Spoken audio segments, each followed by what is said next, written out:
Council's frozen. They're bombing Earth with 340 warheads.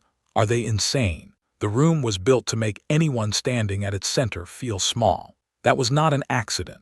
The deliberation cradle of Corvasith had a ceiling that rose 214 meters above its floor, black stone walls that absorbed light without giving any back, and a design philosophy recorded in its original construction notes as productive diminishment. The Council of 89 species had met here for longer than most of those species had maintained spaceflight.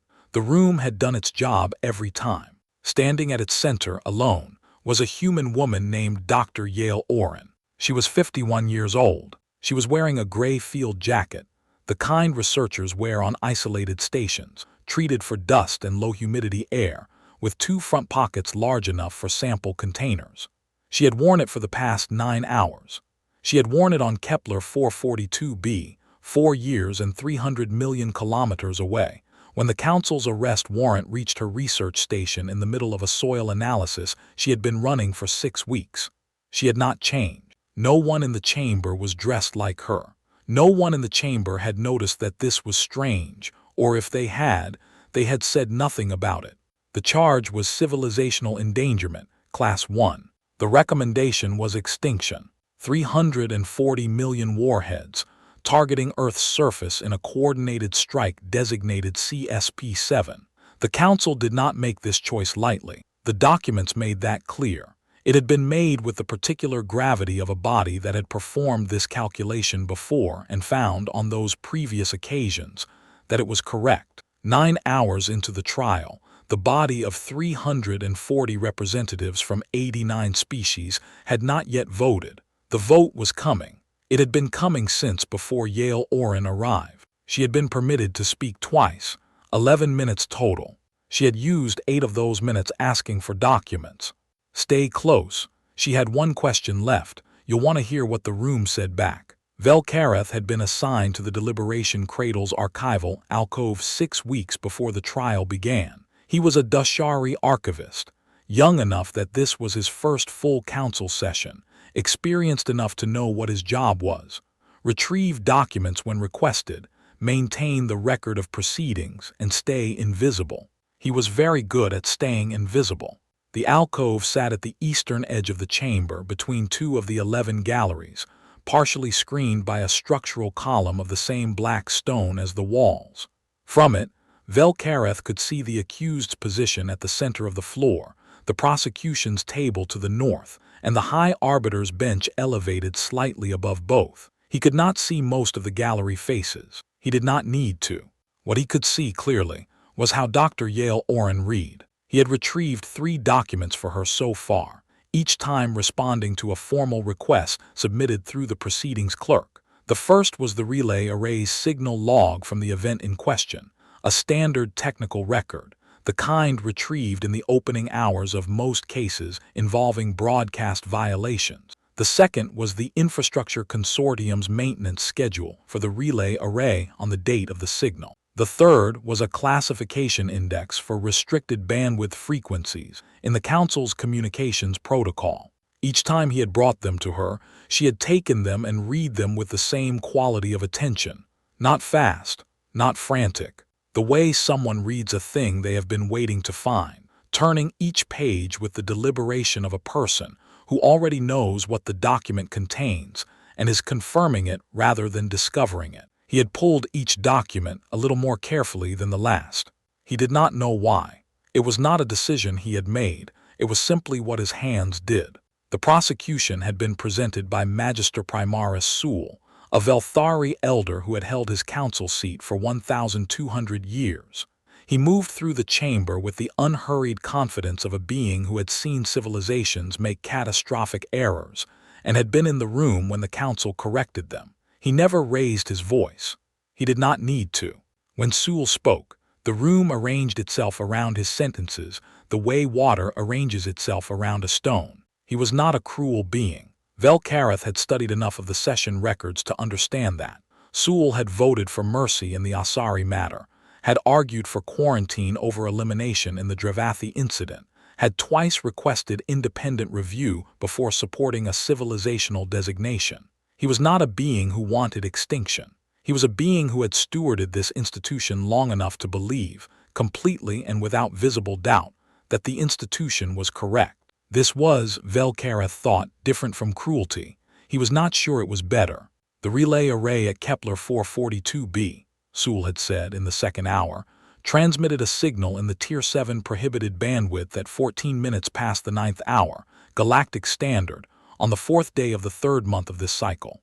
The signal ran for 4.3 seconds. It had no identified recipient. Cascade anomalies were subsequently recorded in 6 systems within the relay's transmission radius. 2 evacuations were ordered. 1 monitoring station went dark. The station's crew has not been recovered. He paused. We located the source of the transmission 14 months later. He did not look at Yale Oren when he said this. He looked at the gallery. The Tier 7 prohibition exists, he continued, because the frequencies it designates carry a resonance signature that, under specific conditions not yet fully modeled by current science, can interact with pre-existing spatial instability to produce cascade-class disruption events. The prohibition has been part of galactic communications law for longer than most of the species in this chamber have maintained spaceflight. It has not been violated without consequence. We have no reason to believe this instance is different. The gallery of 340 representatives watched with the particular stillness of a body that has already made up its mind, but is observing procedure out of institutional courtesy. This was not a trial. Velkareth understood that now, in a way he had not when the session began. It was an execution wearing a trial's clothes. No windows, no natural light, no way to tell, standing at the center of the floor, what the rest of the galaxy was doing while this happened. Yale Oren stood inside that absence for 9 hours, and did not appear to find it strange. That was the thing Velkareth kept coming back to. She was not performing calm. She was not suppressing distress in the way that sometimes showed the stillness of a being holding something back, which had its own particular quality, a tightness around the eyes or in the hands. She was simply still. She listened to Sewell's case with the focused attention of someone taking a difficult technical exam. When she was permitted to respond, briefly, in the 4th hour, she had not argued the signal's existence, had not questioned the cascade anomalies, had not made any statement about her own intentions or character. She had asked for the Infrastructure Consortium's maintenance schedule. Specific records requested, she had said, for the Kepler 442b relay array, dated 14 months prior to the transmission event, through the date of the event itself. The prosecution had objected that this was delay. The High Arbiter, Nemaswa, a Sureth elder of 3 centuries who had presided over 11 civilizational trials, had allowed the request on the grounds that the accused had a right to review the technical record of the device involved. Velkareth had retrieved the document. Yale had read it for 4 minutes without visible reaction, and then set it to one side. Her second speaking window, in the 7th hour, had produced a second request. The classification index for restricted bandwidth designations, specifically the entries covering Tier 4 and Tier 7 frequencies. Again, the prosecution had objected. Again, Nemaswa had allowed it. Velkareth had retrieved the index. Yale had read it for 6 minutes, and then had set it beside the maintenance schedule in a small neat stack to her left. She was building something. He did not know what yet, but the way she placed each document precisely, without looking down at the stand, as if she had already measured where it would go, made Velkareth pull the next request form from his station and hold it ready before she had submitted anything. He was, it occurred to him, preparing to be asked before she asked. He did not examine this too closely. In the 9th hour, a cup of water appeared on Velkareth's archival station. He did not know who had placed it there. The proceedings had been running long enough that the chamber staff had cycled through 2 refreshment rotations, and someone must have included him in the distribution without his notice. He looked at it for a moment. The cup was council issue, pale green composite, with a small chip in the rim on the left side that had been repaired with standard bonding compound and was visible only if you held it at an angle. He took a sip. The water was slightly warm. It had been sitting there for a while. Then Magister Primaris Sewell, from the prosecution table, looked toward the High Arbiter and said, The prosecution has completed its presentation of evidence. We are prepared to proceed to vote. 340 representatives shifted in their seats.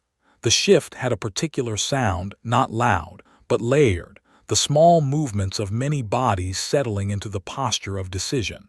The atmospheric systems of the deliberation cradle cycled through their 37 molecular mixtures to keep all of them breathing, and the sound of that cycling was the only constant in the room, a low and even hum that had been present since Velkareth arrived, and that he had stopped hearing 3 hours ago. Yale Oren said, "I have one question." She did not raise her hand. She did not request the floor through the proceedings clerk. She simply said it, at a volume that carried exactly as far as the room required. The High Arbiter Nemaswa looked at her. "The accused is granted one final speaking window," Nemaswa said. 4 minutes. Velkareth's hand moved to his retrieval terminal before he understood why. The question Yale Oren asked was 7 words long. Who authorized the Tier 7 frequency ban? Not the silence of a room waiting for an answer. The silence of a room that has just noticed it does not know one. The gallery did not erupt. The gallery was not the kind of body that erupted, but something shifted in the temperature of it, some small, collective recalibration of certainty. And for the first time in 9 hours, the 340 representatives of 89 species were not a unified body. They were individuals, looking at each other, looking at Sewell, looking at Nemaswa, looking anywhere but at the woman standing at the center of the floor in a field jacket. Magister Primaris Sewell said, "The Tier 7 prohibition is established galactic law. The source of established law is not a matter for this." "I asked who authorized it," Yale said. "Not whether it is law, who wrote it, who was present, who signed." Her voice was the same volume, not louder, not sharper, the same. Sewell's expression did not change, but he paused before answering. Velkareth noticed the pause because in 9 hours Sewell had not paused before answering anything. He had been a man who already knew what truth looked like and was simply describing it. The pause was small. It was there. The prohibition was entered into the galactic record under Standing Council authority, Sewell said. "Which council?" Yale said. "Which session, which species signed?" Another pause. Shorter this time, which was strange, because the first pause had been the kind that comes before uncertainty, and this one came after it, and a shorter pause after uncertainty was not the same as certainty returned. It was something else. The smooth, practiced motion of a being who has decided to treat a question as settled rather than answer it. "This line of inquiry," Sewell said, "does not speak to the present charge. It speaks to the foundation of it," Yale said. She reached under the stand and placed a document on its surface. She did not wave it. She did not hold it up. She placed it flat, centered it with one small precise motion, and then looked out at the room. "This document," she said, "was retrieved this morning from the archive's secondary classification tier, not primary. Secondary, which means it is older than every current council member's first session, and was filed before standing retrieval protocols were set. It was retrieved on my request by the Dashari archivist at Station 7. Velkareth did not move. He was Station 7. It is the original record of the Tier 7 prohibition's entry into galactic law. It contains 2 things I would like to read aloud. The first is a date." She read the date. The Threnali representative in the second gallery did the math first. Velkareth saw it in the way the representative's head turned, a small, sharp movement, the kind that happens when a number lands wrong, then 2 others in the 4th gallery, then a ripple of the same motion spreading outward from that point, the way a stone dropped in still water moves. The date was very old. "The second thing," Yale Oren said, "is a list of species present when the Tier 7 prohibition was formally entered into galactic law." She read 4 names. The Asari Compact, the Vithrani Assembly, the Dune Collective, the Tier Makers of Galvesh. She set the document down. The Asari Compact was declared extinct following the Heliox collapse 812 years ago. The Vithrani Assembly, extinct 640 years ago, following the Pale Migration. The Dune Collective, 3 names remain registered, none of whom have made contact with the Council in 400 years. The Tier Makers of Galvesh, currently listed as status unknown, last confirmed contact 830 years ago. The room was very quiet. The Tier 7 prohibition, Yale Oren said, was authored by beings who are gone. It encodes a warning about a threat no one in this room has ever seen. It is based on an event no living species witnessed. The science behind it has not been peer-reviewed by any currently seated council body. Not once. Velkareth looked at Magister Primaris Sewell. Sewell had not changed his expression, but he had become very still. Not the stillness of a being at rest. Not the stillness of a being considering a response. This was a different kind of stillness. The stillness of a structure that has just felt its foundation shift and has not yet decided what to do about it. Velkareth pulled the next form from his station. He did not wait to be asked. She asked. She waited. She placed the second document on the stand. The second document was the Infrastructure Consortium's full maintenance record for the Kepler 442b relay array. Not the partial schedule she had requested in the 4th hour, but the complete engineering log going back 31 months. Velkareth had retrieved it from the archive's secondary tier on his own initiative, 11 minutes ago, when he had realized what she was building. He had not told anyone he was doing it. The relay array at Kepler 442b, Yale said, did not transmit a Tier 7 prohibited signal. No one in the gallery moved. It transmitted a Tier 4 long-range ping. Tier 4 is the standard beacon frequency used by 6 other currently seated council species for routine positioning and status broadcasts. The signal ran for 4.3 seconds because that is the standard duration for a Tier 4 positioning ping. The signal had no identified recipient because Tier 4 pings do not require a recipient. They are broadcast to any receiver within range, the way a lighthouse broadcasts to any ship, not to a specific one. She placed the maintenance record beside the prohibition document. The relay array malfunctioned 17 days before the transmission event. This is in the maintenance log. The malfunction caused the array's classification encoding the subroutine that tags outgoing transmissions with their correct frequency tier to misfire. When the positioning ping was transmitted, it was logged in the outgoing record as Tier 7, but the actual transmitted frequency was Tier 4. The error was in the classification tag, not in the signal. She looked at the room. I documented this in a maintenance report filed with the Infrastructure Consortium 11 months ago. I submitted it through standard channels.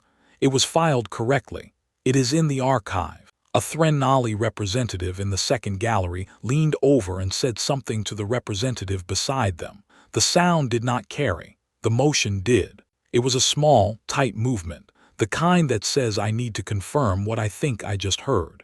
The signal that triggered this proceeding, Yale Oren said, was not a violation of any prohibition, living or dead. The evidence that it was a violation was a clerical error in an automated tagging system on a relay array that had been functioning incorrectly for 17 days. Velkareth looked at Sewell. Sewell was still. His voice, which had carried unhurried authority for 9 hours, had not been heard for 4 minutes. Velkareth watched his face. There was nothing readable there. The Velthari controlled their expressions better than most species, and Sewell had had 1,200 years of practice. But the particular quality of his stillness had changed again. The first change had been the moment he recognized that he could not answer the question about the prohibition's authors. This change was different. This was a being who has just watched the case he built carefully, in good faith, from the evidence available to him, become something else. Not a lie. Velkareth did not think Sewell had lied. He had presented what the record contained, and the record had said Tier 7, and he had trusted the record, because trusting the record was the foundation of everything the council did.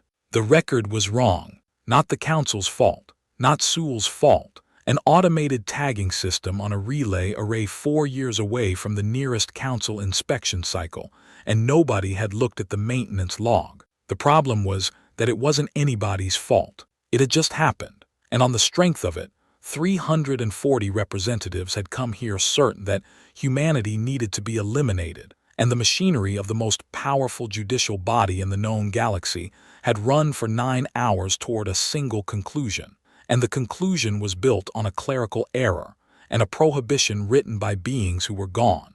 Velkarath's hands were very steady on his retrieval terminal. He had one more document to pull. She had not asked for it yet. He had already found it. The cascade anomalies had a different origin entirely. Yale Oren let the maintenance record sit on the stand for 3 seconds. Then she placed the third document beside it, the timing models, pulled from her own research archive on Kepler 442b, cross-referenced against the Council's official anomaly logs. Velkarath had retrieved the Council's copy 11 minutes ago. He had not been asked. He had simply gone and found it, because by the time she placed the maintenance record down he already knew what came next. The way you know the last step of a sequence once you have seen the first 2. She said, the cascade anomalies in the 6 affected systems began 3 months before the relay event. The Threnali representative in the second gallery made the same sharp head turn as before. This time it did not stop there. The relay did not cause the anomalies. The anomalies were already running when the relay pinged. Whatever is moving through those 6 systems, whatever is causing the disruptions, the evacuations, the station loss, it is not connected to my research station, my relay array, or any signal I transmitted on any frequency in any bandwidth at any time. 340 representatives of 89 species were very quiet, not the quiet of a body waiting to vote. The quiet of a body that has just discovered the thing it was about to vote on is not the thing it thought it was.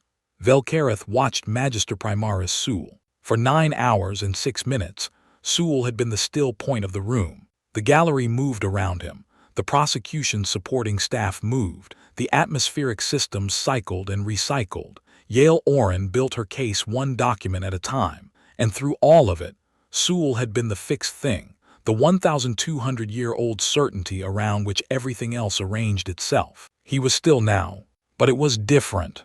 Velkarath had seen beings go still in many ways. The stillness of focus, the stillness of grief, the stillness of a body conserving energy in a cold environment. What he was watching now was the stillness of a structure that has recognized it has no ground beneath it and has not yet moved because moving would confirm the fact. Sewell had presented this case in good faith. Velkarath was sure of that. The signal log had said Tier 7. The Council's anomaly records had listed the relay event as the triggering incident. Both of these things were in the archive. Both of these things were accessible to any Council member who requested them through standard channels. Sewell had built his case from the record, and the record had been wrong, and he had not checked it, because checking the record was not what the prosecution did. The prosecution used the record. The checking was someone else's job. Nobody had been assigned to check it. Velkarath's hands rested on the surface of his retrieval terminal. The last document he had pulled, the one she had not asked for, was in the queue. He had not submitted it to the proceedings clerk yet. He was waiting to see if she would ask. She did not ask. She looked at the gallery for a moment. Then she looked at the High Arbiter Nemaswa. "I have been permitted 4 minutes," Yale Oren said. "I believe I have used 3 of them." Nemaswa had not moved during Yale's presentation. She had watched with the particular quality of attention that came from 3 centuries of presiding over proceedings, where the difference between guilty and wrongly charged, sometimes, came down to a single document filed in a secondary tier that nobody had thought to look at. She had presided over 11 civilizational trials in her lifetime. She had never requested adjournment on behalf of a defendant. She removed her reading lens, a small, flat device she used during testimony review, calibrated for Surath eyesight in low-spectrum lighting, and set it on the bench in front of her. Then she placed both hands flat on the bench's surface. Then she stood. No one had asked her to speak. She spoke anyway. "Magister Primaris Sewell," she said, "I am requesting that the chamber acknowledge a gap in the evidentiary record before proceeding to vote." Sewell looked at her. His voice, when it came, was measured, controlled, but it came after a pause that was 3 seconds long, and for a being who had not paused before answering anything in 9 hours, 3 seconds was a very long time. "The evidentiary record has been presented in full," he said. "The evidentiary record as retrieved from primary archive," Nemaswa said. Dr. Oren's documents originate from the secondary tier and from her own research archive. These have not been entered into the Council's evidentiary record. They have been introduced verbally, on the floor, in her 4-minute window. She looked at the gallery. This chamber has heard 3 data points, introduced by the accused, that directly contradict the factual foundation of the prosecution's case. The prohibition's authors, the signal's actual classification, the anomaly's timeline. We have not verified any of these 3 points independently. The gallery was very still. I am not saying the accused is innocent, Nemaswa said. I am saying the chamber cannot confirm she is guilty. Not today. Not from what is in this record. Velkareth thought about the document in his queue. It was the 4th item she had asked about, indirectly in the 2nd hour, not a direct request, but a reference in her phrasing that had made him go looking. She had said, the relay array's transmission record, not the signal log. The difference was small. The signal log was what the system generated automatically after a transmission. The transmission record was what the array's internal systems logged during the transmission itself. They were filed separately. They were almost never different. In this case, they were different. The signal log, generated after the fact, said Tier 7. The internal transmission record, logged in real time by the array's own hardware, said Tier 4. The mismatch was exactly what you would expect from a classification subroutine that had been misfiring for 17 days.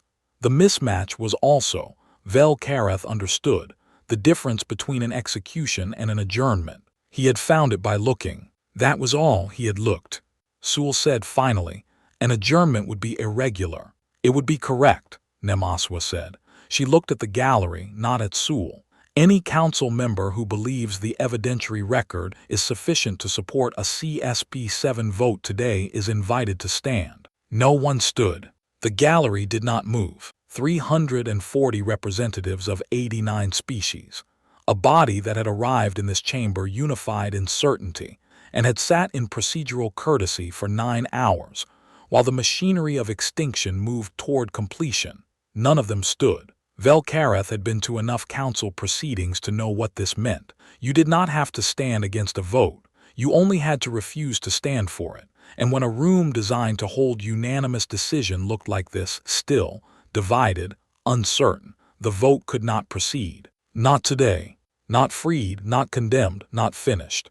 Velkareth submitted the transmission record to the proceedings clerk without speaking. He had not been asked. He did not wait to see if it was acknowledged. He simply filed it correctly, with the right metadata in the right tier, and returned to his station. Nemaswa formally requested adjournment pending independent review. 7 council members seconded the request within 30 seconds. Magister Primaris Sewell did not oppose it. He did not support it. He simply sat very still while the vote to adjourn passed, and then he gathered the documents from his prosecution table and placed them in their case in the same unhurried way he did everything, and did not look at Yale Oren, and did not look at Velkareth, and walked out through the North Passage. The proceedings clerk announced that Dr. Yale Oren would be remanded to council custody pending review. The review process, he noted, could take between 4 and 18 months. Yale Oren nodded once. She gathered the 3 documents from the stand, the prohibition record, the maintenance log, the timing models, and placed them in a small flat stack and held them at her side. She did not look triumphant. She did not look relieved. She looked like someone who has run a very long diagnostic and found the error and noted it down and is now waiting for the system to reboot. Around her, the chamber began to empty. The gallery filed out through 7 exits. The atmospheric systems kept cycling 37 molecular mixtures for a room that was becoming, with each passing minute, mostly air. The black stone floor absorbed the sounds of departure the way it absorbed light, without giving anything back. The 214-meter ceiling was still there, still designed to produce smallness. It was less clear now who the room was designed to make small. The prosecution had built the case on a prohibition written by the dead, encoding a warning about a threat no one living had ever seen. The signal had not been Tier 7. The anomalies had not been triggered by the relay. 3 things, 3 pillars, 3 absent foundations. Velkareth thought about this, while the chamber emptied. He thought about Sewell, not with anger. Sewell had done what the institution asked him to do, used the record, presented the evidence, recommended the action the evidence supported. The institution had not asked him to verify the record.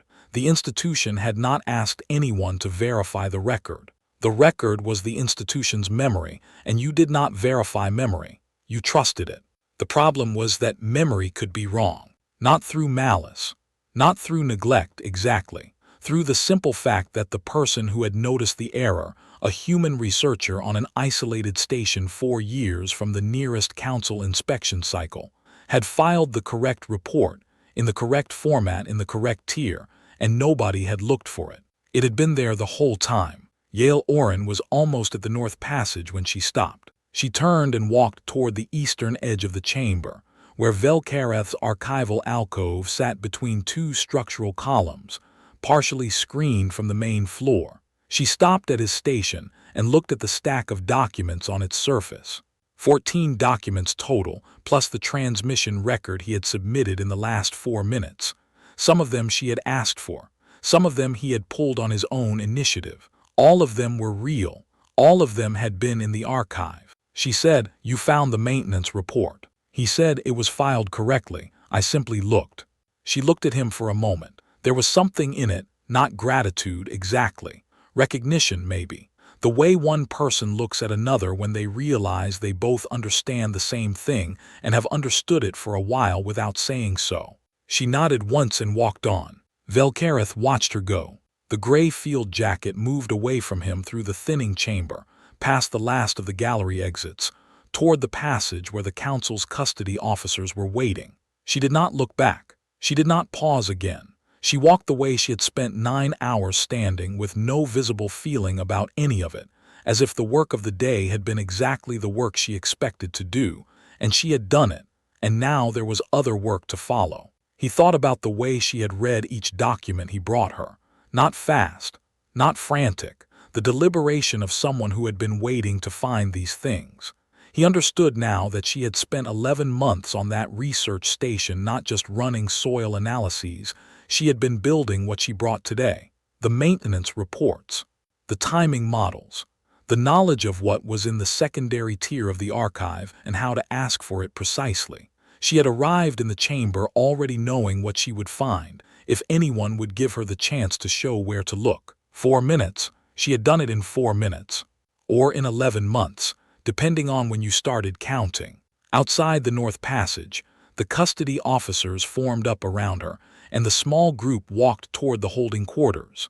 Velkareth could see them through the passage opening for a few seconds before they moved beyond his line of sight. Then they were gone. He began to sort the documents from his station. 14 retrievals, plus the transmission record submission. All of them needed to be logged, cross-referenced with the proceedings record, and returned to their correct tiers. This was archival work. This was what he was here for. He did it the way he did everything, carefully, without being asked twice, making sure each item went exactly where it belonged. The prohibition record went back to the secondary tier with a new cross-reference notation. Cited in Proceedings ICC 7741, Session 9, Speaking Window 3. The maintenance log went back with the same notation. The timing models went back with the same notation. The transmission record, the one he had found on his own, the one that showed Tier 4 where the signal log showed Tier 7, went back with a notation that included the discrepancy flag. Standard procedure for contradicting records.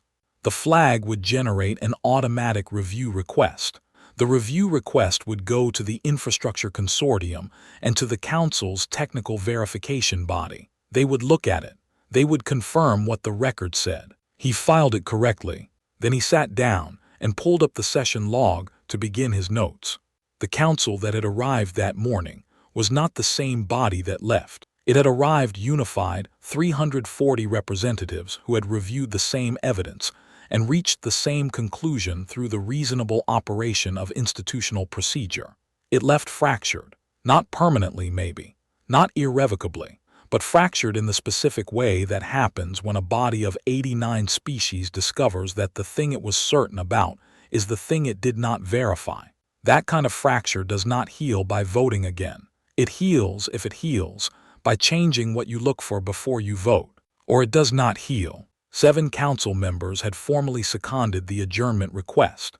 Among them was Nemaswa, the first time she had stood publicly against a prosecution led by a magister primaris in her 3-century tenure. Her statement was already being distributed through the council's record system, the way all statements made in session were distributed, automatically, to every registered council body, in every accessible language. Because she asked a question and we could not answer it, that is not evidence of guilt. That is evidence of a gap in our own record. We do not execute species to fill gaps. It would be read, Velkareth knew that. Not by everyone, not immediately, but it would be read by the people who had been uncertain before the vote and would now have language for why. Meanwhile, in 6 systems at the edge of the relay's transmission radius, the cascade anomalies continued. Quiet, slow, steady. Whatever was moving through those systems had been moving for 14 months, and it had not stopped, and nobody knew what it was, and the council that had been about to attribute it to a human researcher's relay error now had to find a different answer. The anomalies were not Yale Oren's fault. That was established or would be established when the review completed, but they were still there. They were still happening. The threat the Tier 7 prohibition had been written to guard against. If it had been written about anything real, if the extinct species who authored it had been responding to something actual rather than theoretical, had not been addressed, had not been investigated, had been buried under the assumption that the cause was already found. It was not found. It was still out there. Velkareth finished his notes at the 17th hour of the day. The chamber was empty by then. The atmospheric systems had reduced their cycling to maintenance level, 7 mixtures instead of 37, enough for the cleaning staff who would arrive in the next hour. The lights in the upper galleries had been dimmed. The 214-meter ceiling disappeared into shadow above the first 30 meters. And from where Velkareth sat at his station, the room looked less like the most powerful judicial chamber in the known galaxy, and more like a very large, very dark space that someone had forgotten to finish using. He closed the session log. He stacked his documents in their correct order and returned them to the transport case. He picked up the cup with the chipped rim from the edge of his station, still there, still slightly warm from the water he had not finished, and set it on the tray for collection. Then he looked at the center of the floor, where Dr. Yale Oren had stood for 9 hours in a gray field jacket, holding her questions until she had exactly 4 minutes to use them. The floor was black stone. It reflected nothing. Not the lights from the upper galleries, now dimmed, not the shapes of the chairs left at angles by representatives who had left in a hurry, not Velkareth himself, looking at it from across the empty chamber. It held everything that had happened today without showing any of it. The floor looked exactly as it had when the session began. The room looked exactly as it had when the session began. Only the record had changed. 14 cross-referenced documents, 1 discrepancy flag, 1 adjournment notation, and a statement from a high arbiter that was already traveling through the council systems toward every body that had the authority to read it and decide what to do next. The cup with the chipped rim sat on the tray. The black stone held its silence.